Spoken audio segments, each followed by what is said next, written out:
to Horses, Hope, and Hustle, the podcast where faith leads, grit drives, and the Western way of life runs deep. I'm your host, Crystal Show, wife, horsewoman, entrepreneur, and believer that God doesn't waste the hard stuff. Around here, we talk real stories, big dreams, and the kind of hustle that's rooted in hope.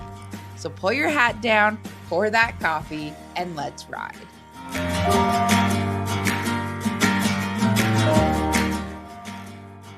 Today we're talking about the journey from starting 2-year-olds to now training Futurity rope horses and the process it takes to get there. This conversation is about patience, perspective, and remembering why you started in the first place.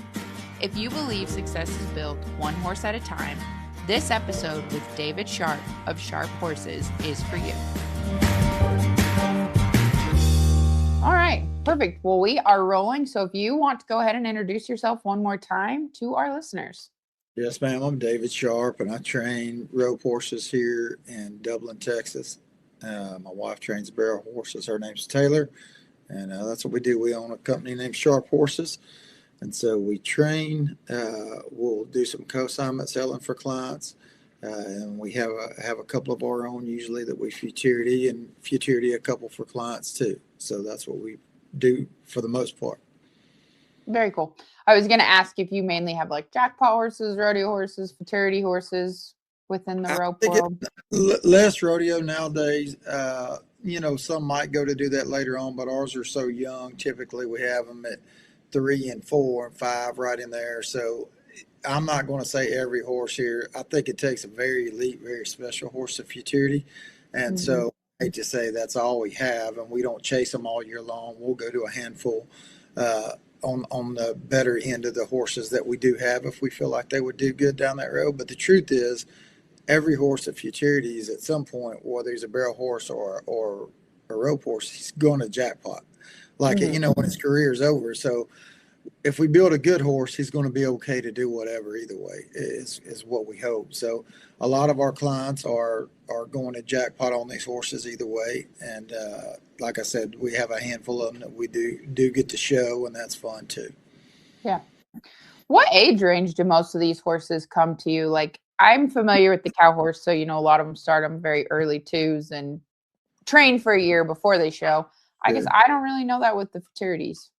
So with the rope horses, I may be different than other guys. For me, we get in 3-year-olds that somebody else has started and had some time on them, basically, and then we'll put them on the lead steer slow and just kind of pin rope on them and then build up from there. Do a lot of breakaway roping out with a breakaway Honda. I'm not necessarily breakaway roping. That's confusing, but I do a lot of that. And same on barrels. We're just trying to give them little jobs outside away from the pattern. Yes, you're starting to pattern them, but you're not asking for a lot right off the bat, And then once we get them there and they are doing the job, well, I would say it was probably middle of their 3-year-old year to end of their 3-year-old year, and you're still not being just super. If you do make a full contact run, it's like 1 or 2 here and there. It's not the whole practice is not that at all. We're building them up, and we want them to enjoy it. So I was a 2-year-old guy for a long time, so we had 2-year-olds that were coming through, and I will still now and then. I'm pretty picky about it, but I have 1 2-year-old right now. He's a Bullseye Bullion out of a Dash to Fame mare, and I'm starting him. So I will take a 2-year-old, but again, I'm not near like I used to. So we usually have 1 or 2 around here, and the rest are 3, 4, and 5-year-olds. And I think most people want to get them when they're 3, and you hope that whoever had them before has a good handle on them and has a good start on them, and they have all the basics down well. It's not always the case. Sometimes you're riding behind people that don't really know what we're looking for as far as a rope horse goes, that they've done the best job they thought they could, but it's not necessarily. You still need a couple months just to get them to where you need them to start in the roping program, if that makes sense. Sometimes that you run across that too, and that's not a knock on any horse or trainer or client sending us something. It's just, if you haven't taken a 2-year-old all the way through and finished him out and showed him, then you don't really know what they need to be set up like for that, if that makes sense. Yeah, So absolutely. that's kind of big to me. You know, now and then you do get one and they're perfect, and you get them in and you're like, hey, well, they're ready to go to work. But often you get one in at 3, and they still need quite a bit more riding and quite a bit more handling. And I think too, some of these guys are getting them from the cow horse programs. Those guys do a phenomenal job with them. So riding behind those guys is awesome. If you got one and they had been day working on him or ranching on a young 3-year-old a little bit, he had been outside some. That helps quite a bit as well too. So I think it's really beneficial to them to have a job before they come to the roping pen. I think it matures them and it helps them quite a bit. Yeah. Did you grow up in the rope horse world, or was that something that you got into later in life? No, I rode. I started roping probably in my preteens, and I rode. Oh shoot! And we had to make our own growing up, and we 4-H and play date and stuff as a kid, and then all through junior high and high school, I started roping. You know, and again, that horse that I made during those years, I used all through high school and after, and so I've always been eat up with it. I'm horse crazy. I still love them like I did when I was a kid. I have a passion for them, and man, they're just special. It's what I'm supposed to be doing. There's not a doubt about that for sure. Yeah. How did you get into starting 2-year-olds? I guess it's again from growing up having to make those couple horses. I wasn't really scared of it. My dad was good with groundwork, and he was real methodical and slow with that. And he wasn't some great horseman. He was decent on a horse and he rode decent, but he was good at starting them because I think growing up without a whole lot for him, they had to make their own as well. And so he taught me just first saddlings and driving and desensitizing and stuff like that. Now I've added to what he showed me, but still a lot of what I do on the ground's from my dad. And I guess when I got to roping in my mid to late 20s, people started needing a colt started, and they would send them to me, and I would do a good job for the area I was in and for what I knew. And then I would always take a couple of colts in the evening after work. I had a day job. I amateur rodeoed, and I rode a couple of colts, and that's what we did. And I've always enjoyed the 2-year-old thing. So when I got to Texas, nobody really wants to. I came about 10 years ago. Nobody really wants to send a really nice horse to a guy they don't know that doesn't have a reputation around here. And so I just had to ride what I could get. And so I rode everything that came my way. And a lot of horses were from out of state and back east in Louisiana, Mississippi, and Arkansas. And I just kind of had to prove myself. I rode a bunch for a long time from out of state. Then I finally got a couple from good guys here. And I just kept banging my head up against that rock and doing a good job. And I really fell in love with it. Not that I didn't love it beforehand, but I'm a big fan of the cow horse world. So I'd go watch Snaffle Bit Futurity and see what those guys were doing and just blow me away. And a big fan of guys like Nick Dowers and, Chris Dawson, Matt Cook, guys like that I just really looked up to. So I'd study them and watch Brain Cow Horse online and just try to be better, make those two. And these people just wanted a colt started to go rope on 90% of them. Every once in a while, somebody would take it and they would go ranch on them and use them outside. But most of those 2-year-olds are headed to the rope horse world. And that's cool that I wanted to make them better than like just a horse that was good enough to go rope on. I wanted to make them, I would try to teach them lead changes and spins and horses that weren't built to do this stuff or bred to do, and I camped out on them, and I really did fall in love with it. And that 2-year-old, and I still do like it. I still enjoy it. Sometimes I have a day where I'm trotting around on whatever good 2-year-old we have here, and I'll think, man, I miss this, because I really do like it. I really do like the 2-year-old deal, but it is time consuming. Even if you do it right, the truth is it's dangerous at some point if you're doing it a lot. There's a lot of liability involved in that. And I enjoy the rope horse deal. I think probably more now that I know more about it. While I did rope for a long time, I think knowing the fine details and understanding it I think that is that makes you fall in love with it when you know it more. You know what I mean? I Mm-hmm. guess it'd be like the Bible or anything else or knowing God. The more you know it, and the better understanding you have of it, then you're gonna fall in love with it more. You know, and Mm-hmm. I think that's what it's been for me. Is it's not been like, sure, I have goals in the back of my mind, but it's the process, just the everyday going and building horses. Like I love it. I don't want to do Mm-hmm. nothing. Like that's good for me. And Yeah. so yeah. I feel like really to make it in the industry, you have to absolutely love it because it's not easy. No, no, it's not. Like on there, that saying that people say, you do something you love and you never work a day in your life. Well, they didn't train horses, because it's work. Yeah. Every day it's work, but it's work that we love, and that's important. Yeah. Yeah, well, I'm passionate about it, and I enjoy watching these horses go home and people win on them, or us get to take them to the show pen and show them off. That's cool. But yeah, you better. It is a lot of work, a lot of work. Mm-hmm. But like what is it? I mean, like, I guess this is more physical work too than a lot of stuff. But like anything in life, you're going to be good at. I don't care if you play basketball or play music or write books, like, or you're an engineer. Like, to be good at it, it's going to be work. So Absolutely. just, you better love it.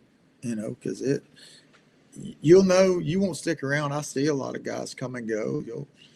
They'll move here, and because Stephenville's kind of the cowboy capital of the world, and I'm sure you see it in Wickenburg, and people will come and they're hot there for a minute, and they're jackpot, and they're taking outside horses, and I'm not knocking it, but like, it ain't long. They run out of money and they run out of horses or whatever, and they'll be headed to do something else. You know what I mean? And this is what we're going to do. We've been doing it. We're going to continue to do it. We love it, and I don't want to do anything else. You know. Yeah. On that note, what does keep you going on the hard days? Oh, shoot. I think understanding. It's funny. I was talking to my wife about this last night. Like, and my brother too. When you're 8, I had it figured out. I did when I was 8 years old, that I like cowboy stuff, and I like being outside, and I like being with my brothers, which are like-minded guys at the time. That's what I liked. And then from then on, you get to be about 10 or 12, and you figure out what girls and being cool is, and then you want to do that. You know what I mean? And I think it took me a very long time, decades even, to realize I had it figured out at 8. That's what I really do love. So if you know who you are, it's easy on the hard days to get. This is what I'm put here to do. You know what I mean? And when you know that on the hard days, it's just what it is. It's just a hard day. That don't mean every day is going to be like that, and that don't mean the next horse is going to be like that. You know what I mean? And it's just something you got to get through, and you got to keep moving forward because you love it. Like, what else am I going to do? I'm not going to quit and go do something else. This is what's in my heart to do. So it sounds kind of funny, but like when I was 8, I had it figured out, and at 45, I understand that now. You know what I mean? It took me all those years to know what I knew when I was 8. Like, Yeah. you think, oh, I don't know anything. Like, no, yeah, I did. Like, I knew I loved horses and I liked being outside. And even when I was young, bridles and the way different people rode and handled them and stuff like that, that was super interesting to me. I was always intrigued by it.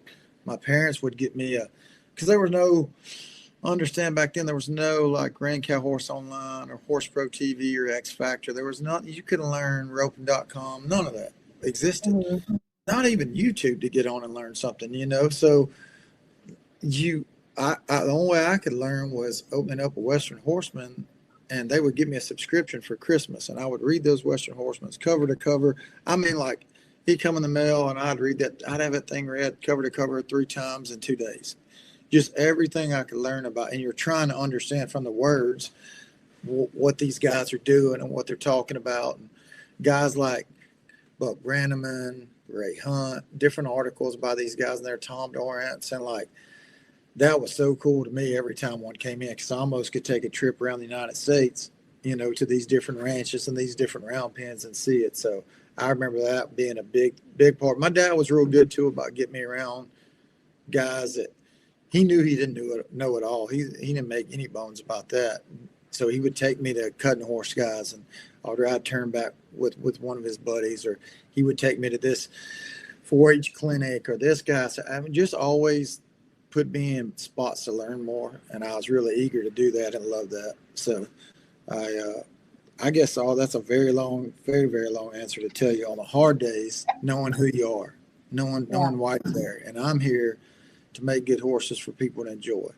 And that don't seem like it matters much in the big scheme of things in the world. But I think if you got some joy and you got some peace, then you got a whole lot. And horses, they can do that for people. They can bring both of those things. And I think that they were put here to do that for people. So back to kind of when you got started, when you're doing the 2-year-old thing, did you work under someone, or were you able to just kind of get into a facility and take in your own client horses? How did you build that? Yeah, shoot. I got on the phone and I had people from Louisiana, like I said, that believed in me. My brother, he's got a stud, and he would have colts, and people would buy them, and then they would send them to me. That helped quite a bit. I always had one or two by that stud. Seemed like I hate to say my program at the time, but I guess that's what it was headed to be. And I didn't work under anybody at first. I learned a lot the hard way, the dumb way. I probably messed a bunch up.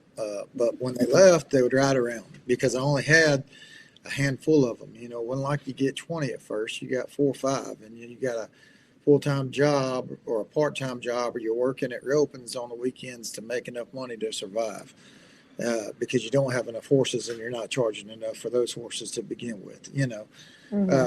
And so the way I did it was just thought, man, these are the horses I got. They weren't the name brand horses at the time, but I would clip their ears and I would clip them up, make them look like show horses, and have their tails all done up, and just take the best care of them I could, have them doing the most stuff I could, logging, opening gates, not just riding around, like be able to ride them outside, like just everything that I could think of, walking over obstacles that somebody would be impressed with, and then I'd video it and I'd send it to those clients, and then they would be excited and they would tell a friend and they would send somebody, and it was like that, word of mouth for forever. And you're like, oh, probably too embarrassed or overwhelmed to think that you should put your name out there on Facebook as a trainer. Now everybody does it, but 10, 15 years ago they didn't. You know what I mean? To me, that was Chris Cox and Nick Dowers did that. You know, like I don't do that. I'm not good enough. And I did that for a long time. There was a time, a very short time, that I went and worked for Clay Logan and here kind of local, and Cade Rice worked there then, and I got to ride some 2-year-olds with Cade and ask him questions and learn a little bit more while I was there. For the most part, that was just a rope horse deal, but they had two or three 2-year-olds around there, and I got to ride with Cade a little bit, and I was decent on one then, and just always been willing to learn, really. You know, go to a Rain Cow horse show or snaff a bit and go back there and like look in the warm-up pen and watch some guys and how they're tuning on them horses. And like I said, just stuff like Rain Cow horse.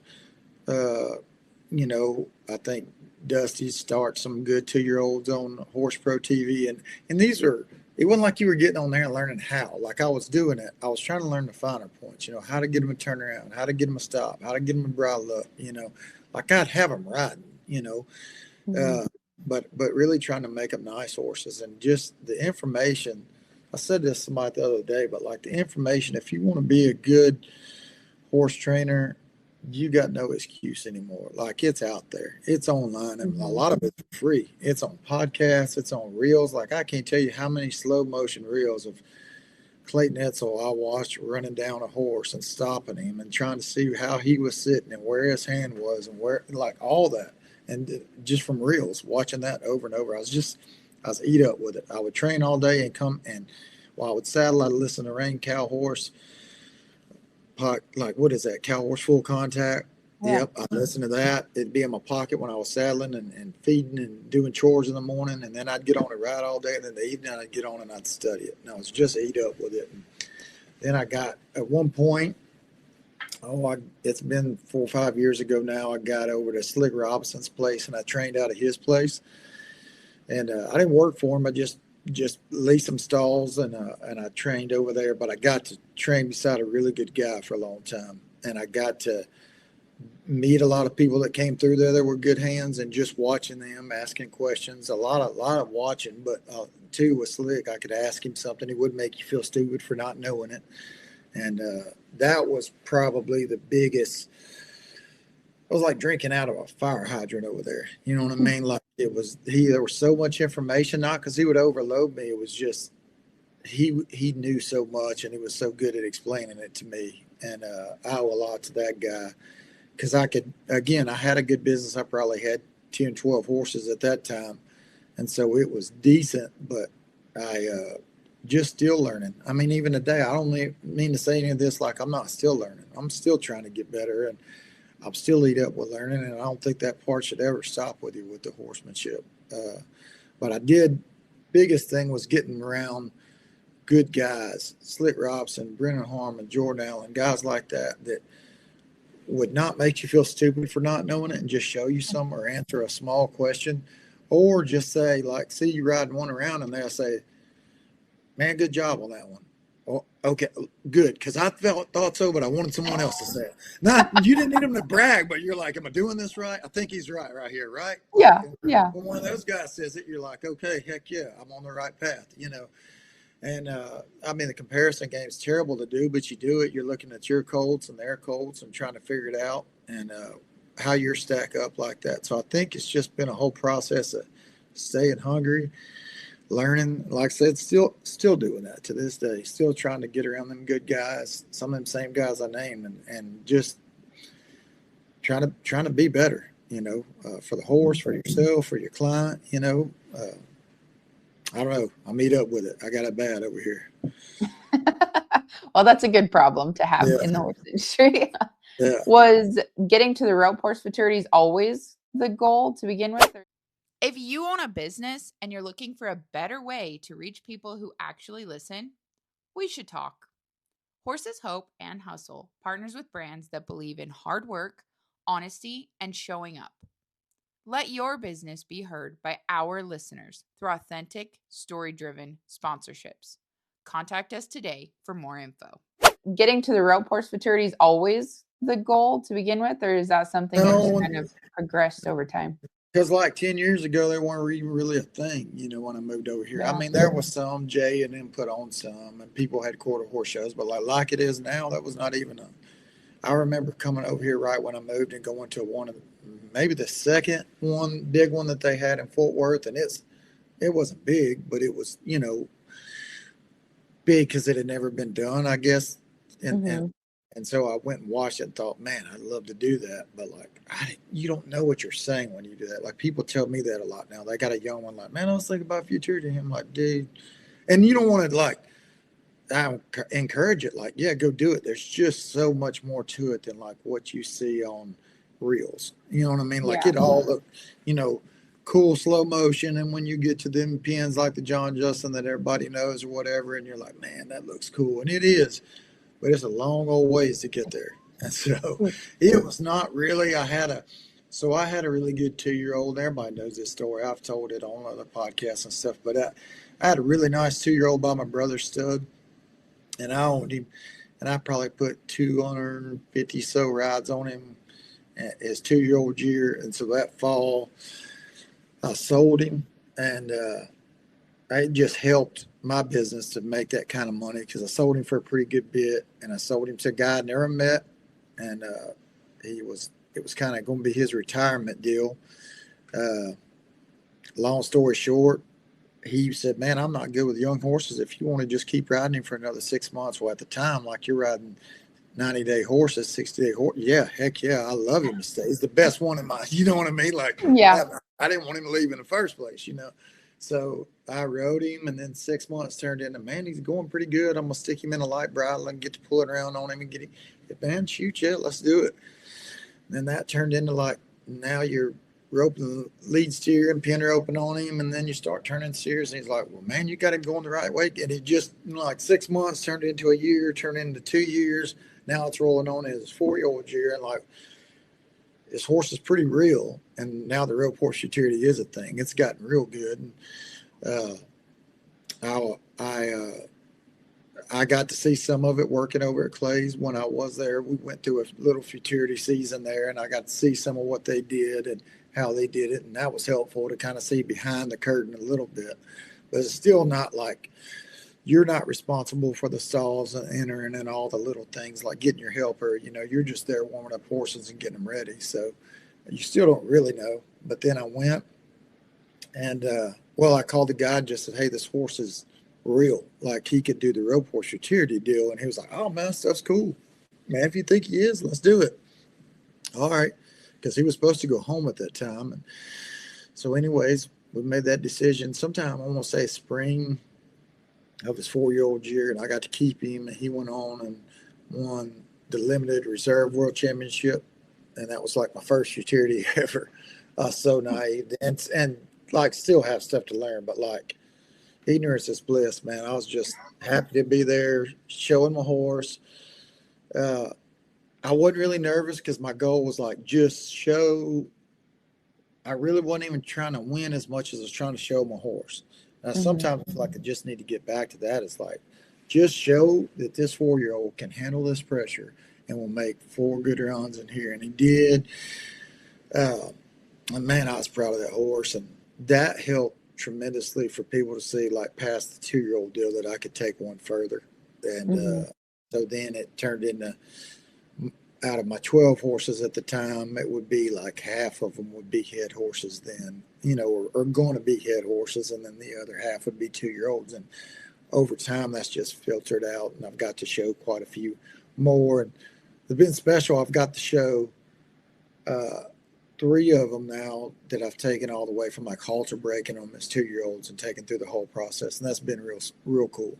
I like that. I like being able to do that. And a lot of guys don't get to do that because the program's so big and extensive. They don't have time to, and don't want to fool with that end of it. But that's been really cool to do.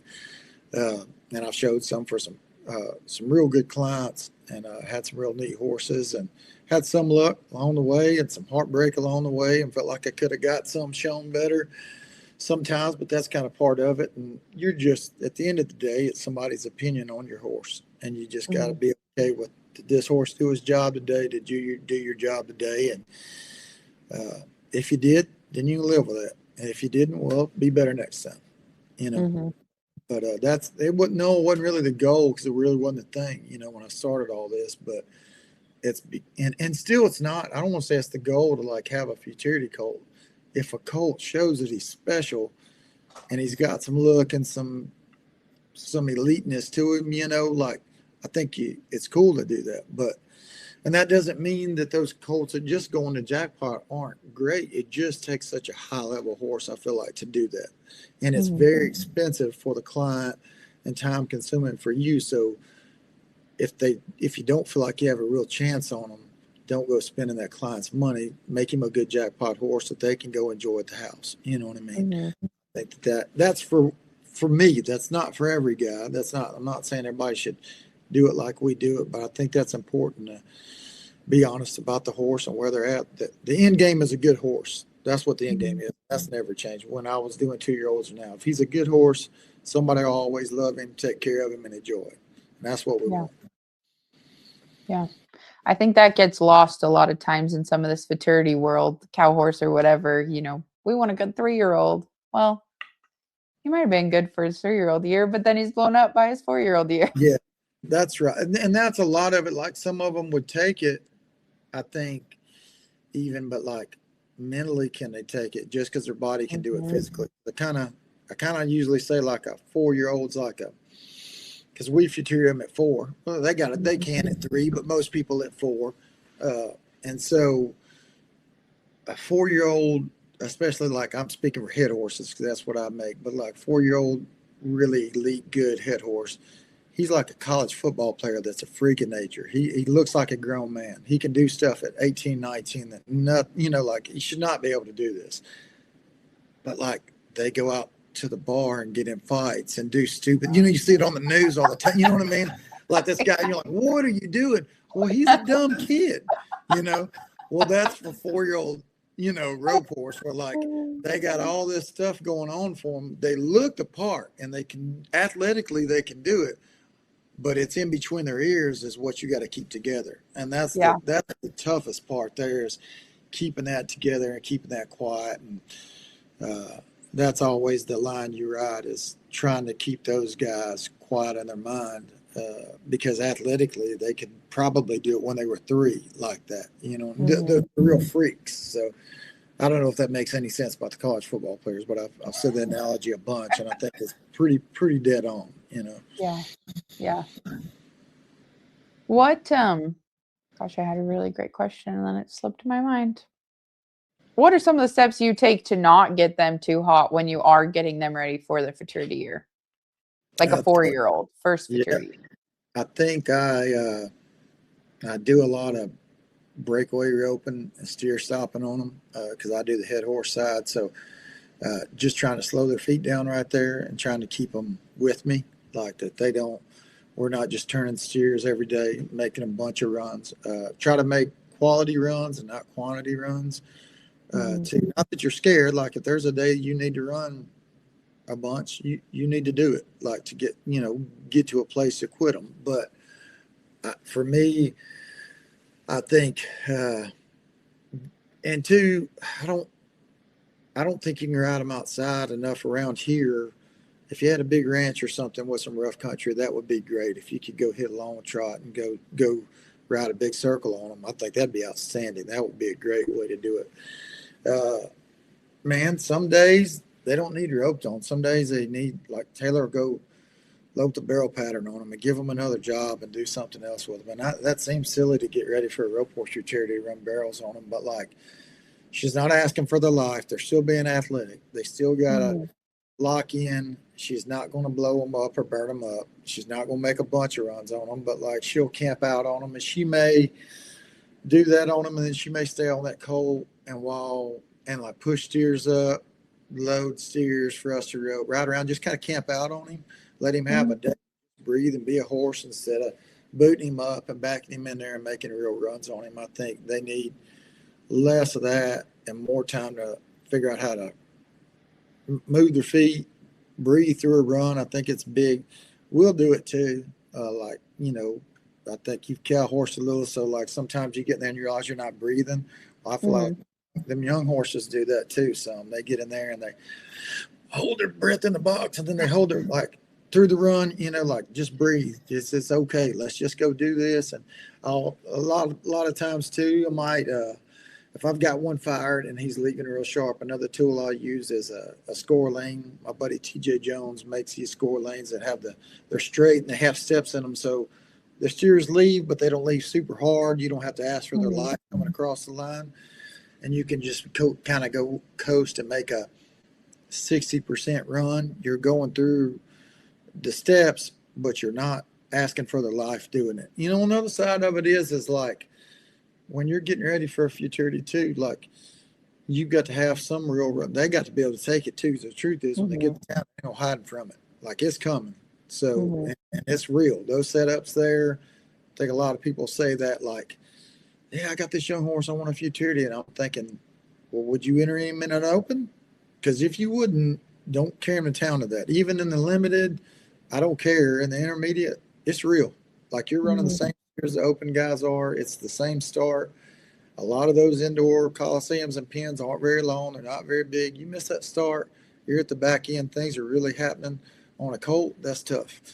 So they do have to be very real and very ready. But I think to keep them quiet in between those days where you do that, or in between those runs, backing it back down, always just like you would anything else, just bringing them back down, not always having their foot on the gas, but letting them understand to breathe through it. It's okay. Let's just get through this and we're going to breathe through it. This is where to put your feet. This is what you do. And then I think, and this is 2-year-olds to barrel horses to cow horses. I don't care, especially head horses, quitting them in the right spot, letting them win for the day.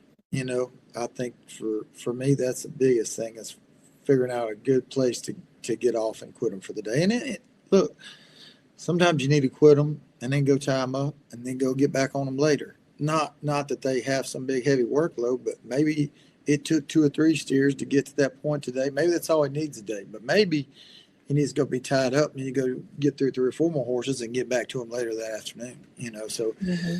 I I think mixing it up like that and finding a place for that colt to win is the biggest thing. There's a lot of tools with the breakaway roping and the steer stopping and the score lanes and all that. Everybody kind of does a little of that probably, but one futurity, now that I think about it, I'm just going through my head of things that I'm missing there is before that first futurity, what I did with that horse, I went over to my buddy TJ's house and I pin roped on him. He had a trotter and we put him in there that night and I had a breakaway Honda on a rope and I just put my hand down and I just let him follow that cow around wherever he wanted to go around that arena. And I thought that was great for that horse just because we had been tuning and refining. So like the night before, it was the night before, 2 days before, it was right up there at it, just pin roped. And it was really good for that horse. And I'm not saying everything didn't go into it, what you had done up to that point to win, but I think that specific thing for that horse really helps, So a lot of it too, you like knowing your horse. What does he need? You know what I mean? Mm-hmm. That's my job as a trainer to know that. Knowing your horse. Mm-hmm. I think in any discipline and training, knowing that line of like, this is where I need to quit this horse instead of pushing it further, whatever, really sets trainers apart, in my opinion. Yes, ma'am. I mean, they can have all the tools in their toolbox, but if they don't know when to quit, they're not going to gain. I probably am too slow. I probably am. If you send one here, we're not going to just blow through. We just don't. Like I don't. Mm-hmm. It's not what works for me. And maybe somebody can get it a lot quicker and good on them. It's just, I think it needs to be a little at a time, a little at a time. I don't know. Again, I don't know anything in life that happens doing it fast and quick. You know what I mean? Yeah. At the beginning, let me say, it just, I think it just takes time. Mm-hmm. Yep. So with your wife training barrel horses kind of across the board, do you guys put a lot of the same foundation on them? Obviously, they're going to do different Yes, disciplines, ma'am. but just their kind of foundation. Yeah, the exact same. Honestly, that was one of the things. I think that's why she kept me around at first because she liked riding behind me. She could get on a 2-year-old or a 3-year-old that I'd been on, and she was like, "Gosh, this is so like." She could pattern them, and like by the end of the week, they're ready to go exhibition. And it's still like that. Like she gets on, but I'll say this: over the years, riding behind her is now we're not. I hear a lot of couples. Oh, that's her barrel horse. He's crazy. Couples kind of have that funny married banter back and forth about I don't want her on my horses, and like I'm the exact opposite. Like if I'm having problems, I want her on him. Mm-hmm. She's slow with her hands, and she's good. She's good at going to do little tasks on them and moving their feet and getting them to do stuff that it's hard to take time to do it, and she will do that. And like her, my favorite horse, you shouldn't, but you have them, and it's her barrel futurity colt. He's by flinging her hoses out of a Frenchman goddaughter, and guess he just turned 4 this year, rolled over, and she was going to futurity him this year on barrels. I think she's going to hold him till the 5-year-old year because that virus hit right there in December when like the barrel futurity we're going to go, and we decided, man, he'd just be bigger, stronger, and better as a 5-year-old. So I get to head on him, and I love that colt. He's so cool. But like she had him so ready for me to go take and head on because she had done such a good job preparing. So to answer your question, no, I don't. I know some barrel people say that they don't want them that broke, and we can disagree more. Like they can do that, that's fine. But for what works for us is get them broke as you can. So then if something does go haywire, you've got a foundation to come back to. So, I mean, ideally, I would want a head horse if I had my time and I had my way, or a barrel horse, her too, to be as rein cow horse-ish, where they would be as a 2-year-old. We would want ours in a very similar spot, as far as brokenness and softness. And of course, different breeds, and a running horse isn't going to move like a Stevie Ray Vaughan. You know what I mean? They're just not. So, but that is kind of the goal, to have them like that. And she likes riding behind me, and I like riding behind her, and that helps our deal a lot because there's no bickering or, oh, you do this wrong, or I like mine like this. Like we like them the same. And Hmm. that does quite a bit. That's awesome. That's awesome. You guys can work together because there is a lot of that in the industry or just horses, all of it. Sure. Sometimes working with your spouse is not the easiest. Well, and I will say that like the vast majority of it is us just loving it, but Hmm. we're also human. Like there are times when like that 350-foot arena is way too small, and we both go to different ends, and we're working on a horse, and but neither one of us are hot headed. Both of us are grateful that we get to do what we do. We love Hmm. each other, so we're not going to let it eat up and ruin a day or 2 or 3 days, or like we'll get through that horse. We'll get in the barn. One of us is going to apologize. It could be either of us. Not, neither one of us is waiting on the other one, and we don't want to let it affect the rest of the day. And Hmm. that's just being a human right there. I mean, you're going to say something or do something to tick the other one off, but it really, we enjoy each other and we enjoy what we get to do. We know how special that is. We both grew up having to make our own horses on and compete on them, and you know, now looking at living where we live here in Texas and getting to ride like everything in the barn now, every colt. Had another one coming today. Everything's bred really cool for what we love to do. Everything looks cool, like, and we get to enjoy good weather. We got sponsors and partners that believe in us and clients. If you can't go out there and have a good day knowing all that's behind you, I don't know, maybe this isn't the deal for you. Because I'm not, Hmm. I've seen it where guys are miserable and they got a big expensive place to pay for. And I get that that's a lot of pressure. And they got a lot of people running around the barn and helpers and they're mad at it. It's just, why would you have a miserable life training horses? Go do something else that'll make you happy. If it's too much pressure, make your business smaller. You know what I mean? Hmm. Like Hmm. I'm giving out advice like I need to. I don't mean, I just can speak to what works for us. Let me say that. And what works for us is just realizing how blessed we are. We're both still learning. We're both still hungry. Sometimes she'll learn something or figure something out on one, or this bridle works on this one, or I did this today in the warm up, and like, and if it works, I'm gonna try it. You know what I mean, and see if it works for me too. So I just can speak really. I shouldn't have kind of outlined there. I shouldn't speak to what it, but I do see that sometimes in the horse training world where like just people look miserable. And it's like, how could you be miserable? Surely you dreamed of doing this because it ain't no short road for anybody who got here. You know what I mean? Hmm.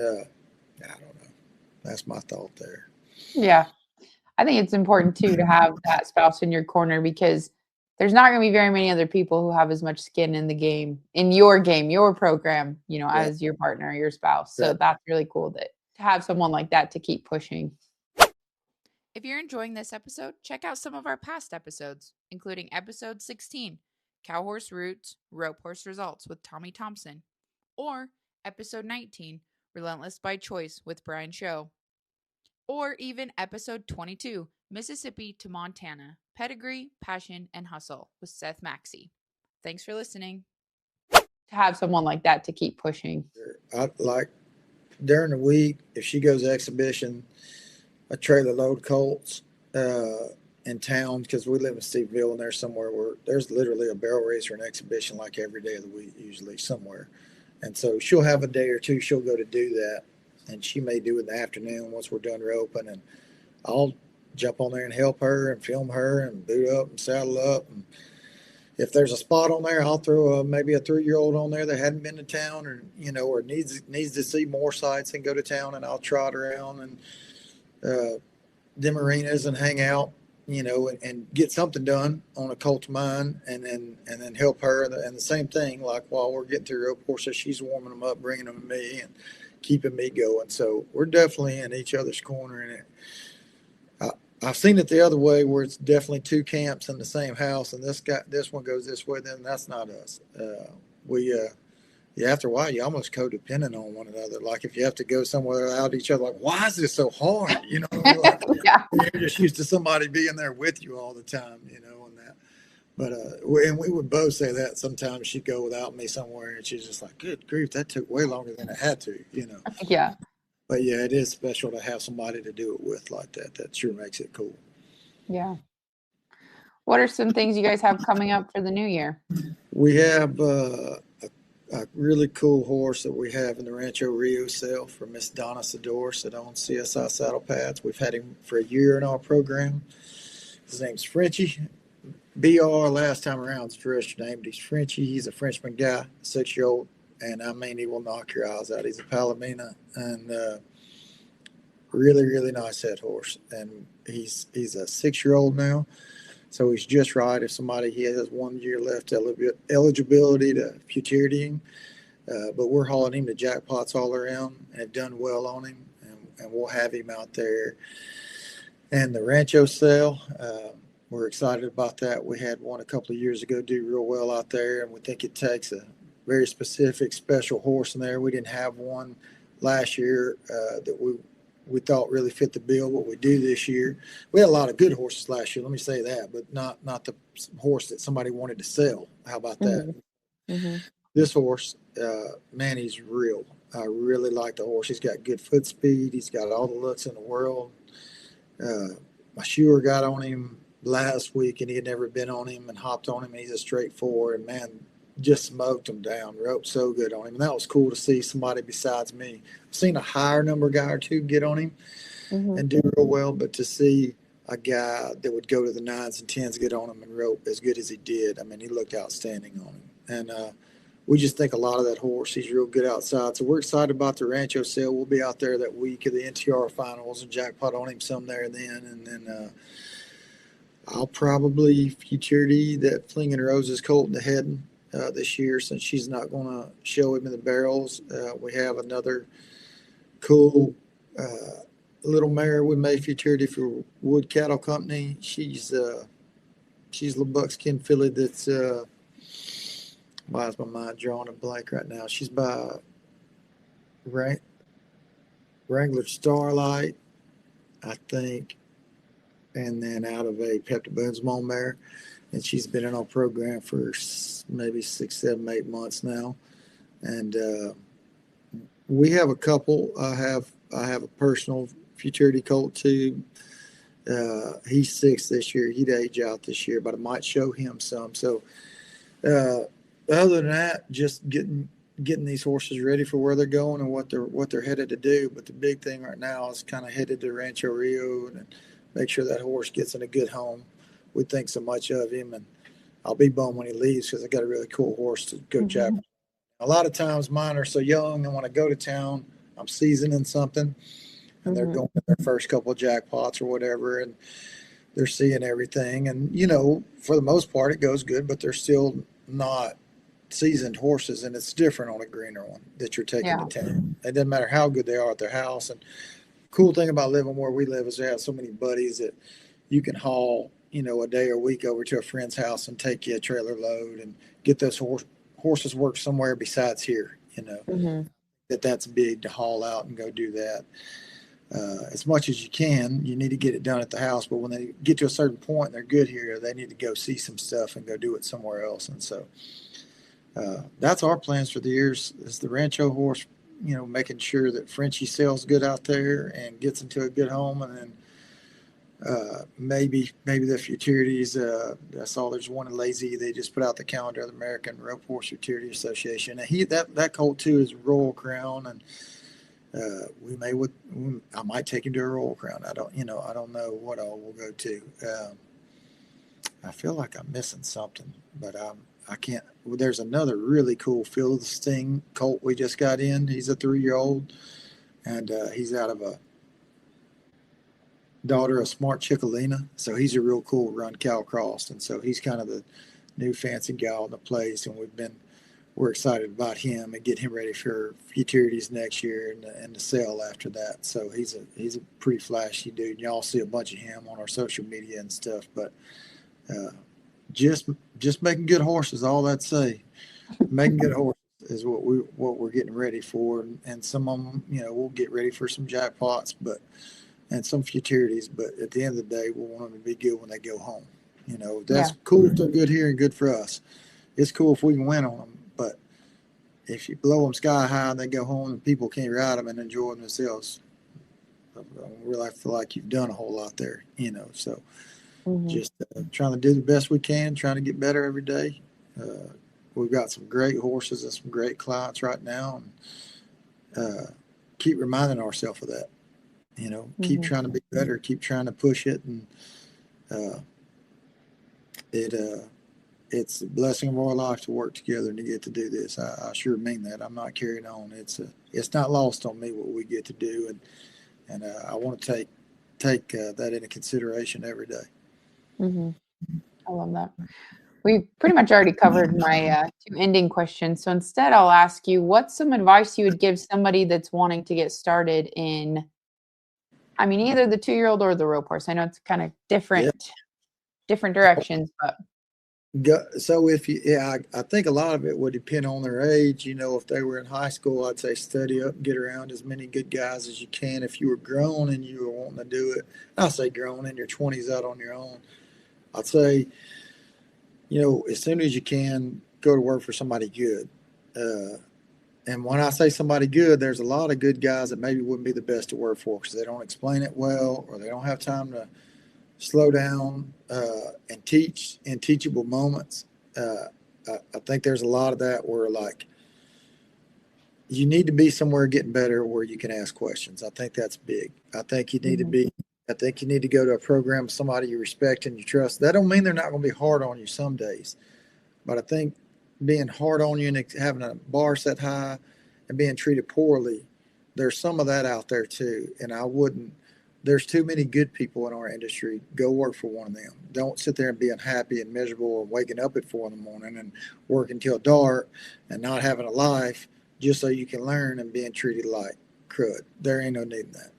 There's Mm-hmm. great people out there in our industry. Go learn from them.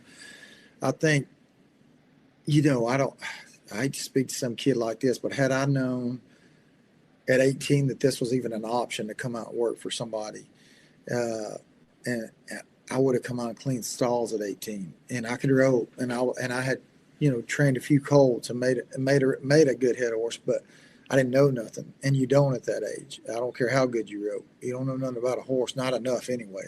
And Mm-hmm. so I would have got out here a lot earlier and worked around these people and met these people because the difference in me has been my location and my proximity to good guys that were better than me that could answer questions that I could see with my own 2 eyes what they were doing and how they were doing it. And Mm-hmm. so I think, you know, if you're young, man, do like my dad did and go to every clinic and get online and buy Horse Pro TV, a subscription to that, or buy Cowboy Week with Nick Dowers or whatever, and learn that stuff that's online. Because there's a lot of kids, Cowboy kids may listen to your deal, or even team roping kids, and they live in a more remote place where they're not like in Stephenville where all these professional trainers and ropers are around. And Mm-hmm. that's how it was for me growing up, where there wasn't a whole lot of people around like that.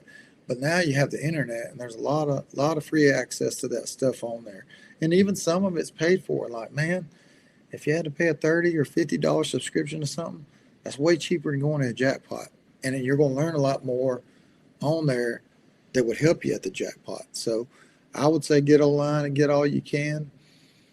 Stay hungry. Know that it's not going to happen fast, that you're not going to get the real good horses at first. The better you make those horses that aren't great, the better horses you'll get down the road. You'll develop a name for yourself. And the barn we have now, if you'd have told me I had that 10 years ago, I'd have laughed at you. The horses are in it. There ain't no way I have that. But you just keep doing the right thing. You keep showing up. When you do get to that program and you are working under that person, get off your phone. That's the worst thing I hear from my friends and those guys that have them. It's just us here. I have one guy that comes in and heals for me every day. We wrote, his name's Caden Tinsley, does a great job. Caden brings enough horses to get through the day, what we're going to work on, and he's got a great attitude, shows up early every day, pins the steers, knows our deal, knows our horses. He's great help. But Caden's not barn help. Caden doesn't warm up anything for me. He shows up and does that and he leaves. A lot of these places that have these kids come in, I hear they don't. They go out at night and then they're late the next day or they're hung over the next day. But the main thing is that they're on their phone. Put your Mhm. phone away and learn what you can. Be the first one to beat the head trainer to the barn in the morning. Be the last Mhm. one to leave in the evening. Uh, and like I said, don't be somewhere and be miserable. Now, it's different being miserable because you're working hard. Then maybe you weren't supposed to horse train. But if you're miserable because somebody treats you poorly as a human, that's another thing. So I think you need to have thick skin to know we live in a Western cowboy society and we don't talk like the leftists do to each other, right? It's a little Mhm. rougher and a little tough, but that's also there's a line there where you need to respect yourself and say, hey, maybe this guy down here, I can, and I think you can get to a point where you're hopping from barn to barn. Maybe the problem is you, you know. But get somewhere and learn and focus and be there, be present, show up Mhm. early, stay late, and won't be long if you're doing those things that I mentioned, showing up early, staying late, putting your phone away, going all in, being there and being present. If you were that guy or girl doing that, it may take a couple of years, but they're going to invest in you. And you're not going to just be an employee. You're going to be a student, and they're going to invest in you, and they're going to pour into you, and you're going to have an opportunity to go learn more. I would be hard for me to turn somebody down as much as we love doing it. We have a smaller deal. We don't have 30 here. We keep 15, and it's just me Mhm. and Taylor. And we feed them, we clean the pens, we groom them, we put tails up, we clip them. It's all us. It's a lot of work, but we know these horses front and back. Could I take more and hire somebody? I could, but then I'd be taking more to pay that guy. And so Mhm. I feel like this is a good number we can get through and do a good job on. And people like that about here that they're kind of not, we're not caught up in numbers trying to get through them. We have Yeah. enough, we can do a good job. And I'm not saying people that have big programs can't have good help and do well with the big numbers because you can. I've seen that done really well too. I'm just saying again, I think it's whoever hears this, it's very important to figure out what works for you. And that's what works for us. It's kind of more the, I don't even want to call it a boutique setup, but because what we, our place isn't necessarily super fancy, but it's always clean and it's always nice, and the horses are happy and they look the part. So for us, that's what works for us. And I don't know, I feel like you've asked me like three questions and I've talked forever, but I feel very passionately about it. And I hope kids hear this and man, you can do it. And there's people that need you to do it. There's a huge hole in the 2-year-old deal right now. I feel like in the rope horse world, where even in the barrel horse world, when we went shopping for a 2-year-old, and it's like the quality that is out there is not great. There's a lot. If you were a kid and you wanted to do well at that and get after that, there is a spot for you. Go out there and learn Mhm. it. Get good at it. I think that would be beneficial to any kid to get in a program and learn that and get out and start some 2-year-olds and take some two. If you learn that foundation, man, it helps you so much down the road. It sure does. I'm glad I had that part of my life doing that because it showed me what I needed, showed me the foundation and set me up for success down the road with the finish horses. If I run into a problem on a 3 or 4-year-old, I can go back to where I built them as a 2-year-old to that foundation and strip it down. And I sure like being able to do that. But if you just rope good and I don't like riding 2-year-olds, I hear that sometimes from young people. And it's like, well, maybe, but probably just don't know how. And you're not good Yeah. at it. So nothing's very fun if you're not good at it. But if you learn that, it would help you develop these head and heel horses and you would be better for it. So Mhm. uh, that's my opinion on it. Man, all we need good people in this industry. We need kids that are hungry and want to come do it. So I call somebody, ask questions, buy the online subscriptions, get in barns and work for somebody. There's a ton of ways to better yourself if you want to be better. I don't care if you live in the middle of nowhere. You you can get online and get it, and as soon as you get out of that house and graduate, you can be somewhere working. And that's not talking against college. That's sure if you know what you want to go be and you need a degree in law or nursing or something like that, you're probably not going to go be a full time horse trainer. So you go to college. Mhm. But if you Yeah. want to be a full time horse trainer, I have trouble thinking those 4 years are going to help you very much. They Yeah. might help you grow up, but you could be out here. Say if you got out of school when you were 18 and you got out here till you were 25 and you just worked, and say 24, 25, and you work for somebody, you really dedicated yourself, just like you more than you would have in college, because they're not going to let you slack off like you get to in college. If you're really dedicated, by the time you were 24, 25, you'd be really handy for somebody. You'd be worth having around and be a good assistant. And they would probably start helping you get outside horses, or you would get them. By the time you're in your late 20s, you'd have you a pretty good start on a pretty good program, I would think, if you really committed yourself to it and did that. So we need them, man. I hope they come. That'd be cool. Yeah. You know. Yeah. I do agree with you. I think there's a lot of trainers when they see those younger kids that are hungry, even if they're green or whatever, if they want it, they will take the It fires time me and up. Yeah. invest in them.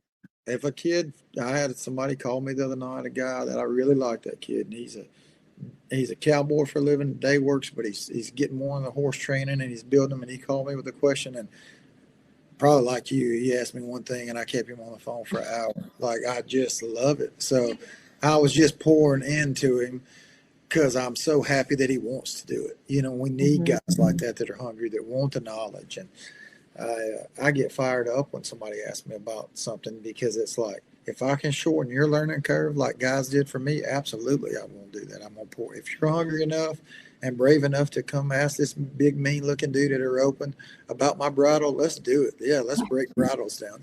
We'll go to the Mhm. trailer and look at them and talk about it. That fires me up when kids are hungry like that. And I know it, like you said, a lot of guys are like I am about that. If you want to do it, we want to help you do it. We want to see you succeed.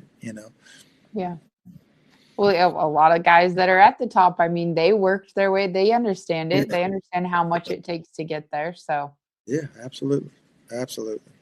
yeah. Well, I sure enjoy what you do on your podcast. We're podcast people. We listen to them all morning when we're cleaning pens and saddling and getting ready for the day and feeding and all that. And we ran across yours and we sure like it. And I think it's a great thing for our industry to get to know people's stories and get to hear it and be encouraged by it and learn from it. I think it's a great thing. So we appreciate you having us on.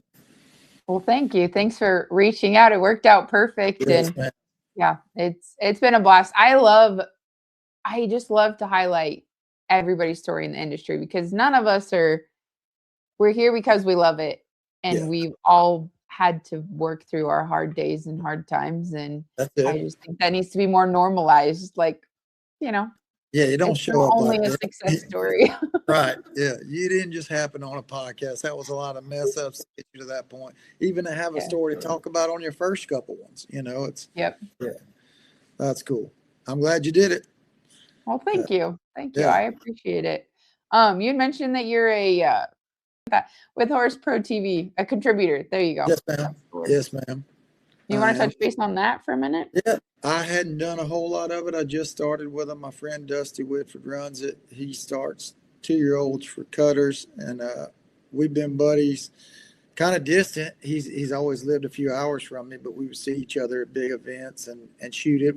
I'd call him from time to time with questions, even early on uh, when I was starting 2-year-olds, and he was always very willing to share knowledge. And he had started that. I bet he's had that thing 10 years now. And the last couple of years, once I had some success, 3 or 4 years ago, he was like, "I need to get you on there." And still today, I feel like there's a whole lot of people you could have on there instead of me doing that. But he's a buddy, and it's an opportunity for our business. And again, if I can shorten the learning curve and break something down, I can do this. What I am good at is what I know and what I do on a horse. I can explain to you why, because I have to know that to be able to do it. So I can break that down. And so he came out and filmed maybe a month ago, and I just rode 3 horses and was mic'd up and kind of talked through our process and what we do. And that's a subscription based thing. And the cool thing about that is, if like you were a kid, you were hungry, uh, there's cutters on there. Dusty's on there starting colts. He does a great job of breaking that down. There's rank cow horse guys on there now. There's barrel racers on there. There's a little bit of everything on there. Basic horsemanship stuff on there too. Uh, and those guys are breaking it down. So you wouldn't just get me if you got on there. You would have all access to all these other guys, and they have even more content than I do in the roping. So we're still got to build a library of the roping up more. We have quite a bit on there now. There's several hours of it. I mean, talking through and working horses, but as he comes over more, we'll develop more and have more on there for just the roper kid that wants to learn. But there's subscription based sites, a lot of that for that, and that, you know, guys, like I said, you feel that's something that's always tough is like, should I be the guy, the spokesperson for it? You know what I mean? Like there are so many guys that I respect that are better than me, like Tate, Kurtzlager, or Jordan Allen, or guys like that that have won a lot more and done a lot more. But if I have an opportunity to talk about what we do and break it down, I think it would be dumb to turn that down. It's not saying I know everything. It's saying, hey, let me tell you what I know. Let me share you with you what I've learned from doing it wrong or from this guy who helped me out, you know. So that's how we got to be contributors. That just a buddy asking you to do it, and I put it off till I couldn't anymore.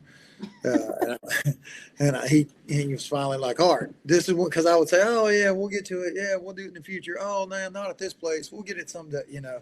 And finally he was like, you look like you're doing great. What about next Thursday? And I was like, oh yeah, no, we'll do it then, you know. And it wasn't that I was nervous. You just, like I said, you feel humbled by it. Like I shouldn't be the guy on here teaching this. You know, I'm still learning like everybody else. But if we can do it, we have an opportunity to do it. I think we should. You know, don't pass up an opportunity to pass along information to somebody else. So, absolutely, and we did it. And I'm glad we did it. And we'll do more of it in the future. Yes, ma'am. Very cool. Well, if people want to follow you on social media, it's Sharp Horses, right? Yes, ma'am. On Facebook, it's Sharp Horses. On Instagram, I believe it's Sharp_horses. On TikTok, I think it's just Sharp Horses. And it's generally most of the same content on all of it. We don't put different stuff on all of it. But we're pretty good about putting a little bit of everything up there and maybe helping people where we can. That's always a tricky thing. Put content. It's got the same thing. Like, and I don't know that everybody understands that part of it. Like you're putting these colts up. I'm not saying they're perfect. They're 3 and 4. They shouldn't be perfect. They're never going to be perfect. That's just the end goal. But you're just saying, look at the progression of this horse. Or, man, I like this part of the run. You know, some guy was telling me the other day, he commented on something that my horse was leaving in the wrong lead. I'm very aware of leads. I know she was leaving in that. What I was talking about in the post was sometimes it's a struggle and you're trying to get to this good place, but I guess he read it. He just watched the horse leaving the wrong lead, you know. And she picked the correct one up and made a pretty decent run on there. But it's just funny. Sometimes people think you're like putting it out there, showboating, like, look at us, and you're not. You're saying, this is what we do with horses. We train, and this is this colt's process, and this is how he's learning, and this is where this horse is. And so we highlight him and show him to the public like that. And it just, when you can't be at a Futurity every weekend or an event every weekend, it's a good way to put yourself out there. And I think you'd be crazy not to have some content out there promoting what you do. So that's what we do. And we try to do. Taylor does a good job of editing a lot of that and putting it out there. And so we'll keep doing it and maybe keep being able to do what we do. Yeah. Well, that's awesome. Yes, ma'am. Very cool. Well, is there anything else you would like to add to your episode? Shoot, I don't guess. We got a lot of good partners that we that believe in us. Like, of course, Miss Donna and the gang over at CSI Saddle Pads. They're great. We've been with them for years now. And the gang over at Equibrand, they help us so much. And Myler Bits and Toklet. My buddy Joe Hip, he's one of the best leather working guys in the business. Bridles, head stalls, halters, breast. This guy does it all. He's sick. Joe Hip Tack, he's great, and it helps us out a bunch. Who else am I missing? Taylor, Healthy Coat. That's like a topical supplement you put on your feed, and it's high in a lot of amino acids, and it makes them omega-6, and it helps them on the inside as well as on the outside. It's good for the hooves. It's good for the coat. We Western Legacy cowboy hats. I wear one every day, all the time, whatever I do. They've been behind us for a long time. Marty and the guys over there are wonderful to us. And shoot, I feel like I'm leaving out somebody, and I don't know if I am. But Taylor's cheating. She's looking. But I got classic rope in my hand every day. I set the Trent Ward saddle. Hell, I ride a Trent Ward every day. Milton and Rhodey and the gang over there, man, we love those guys. and they keep us in good saddles. They've been great for me. You can customize them down to the last bit of the saddle, and I'm way picky. They will tell you that, and so I know what I want after all those hours riding 2 year olds and riding young rope horses. I know what I like in them, and they can get out whatever tree you want, whatever fit you want, and they are great. So that's the guys over at Trent Ward Saddlery. They're wonderful to us, and all those partners that believe in us. That's encouraging. And to have those people behind us, and really just God providing us the life that we live to get to do it, is really special for us. I don't take, I said it earlier, sometimes I come across real serious. I'm kind of a jokey guy, but when I talk about horses, it really is so passionate for me to talk about, because I really just am eat up with it. I'm crazy about the horse, and Taylor is too. And so the fact that we get to do it every day is such a blessing from God, that he would take two kids from small towns that loved horses and put us here in this situation that we get to be in, and train these really cool horses for great clients, and have really cool partners that stand behind us. That's awesome. Yeah. Well, that's so cool. I'm so glad that we could share just a little bit of your story here, because it sounds like exactly what our mission is to share. So yes, ma'am. I appreciate you taking the time. We appreciate you. Thanks for having us on, and hopefully we see you when we're out in Arizona. Maybe we can grab a bite and catch up. Yeah, when you come down for Rancho, we'll be there. We go to all the sales, like little social events down here. So. And that is the one too. That Rancho Rio, there ain't a better horse sale for ropeway. That is a party. It is a high-end Western party, and it is cool. Yes. And they have a horse sale during that party, but it is the spot, man. We love it. It's a good time. So we're excited to bring a good one. Yeah, heck yeah. Well, yeah, you'll have to let me know. We'll hopefully at least get to say hi in passing, and yeah. Heck yeah. We'll have to do that. Well, thanks so much for having us on. We appreciate you.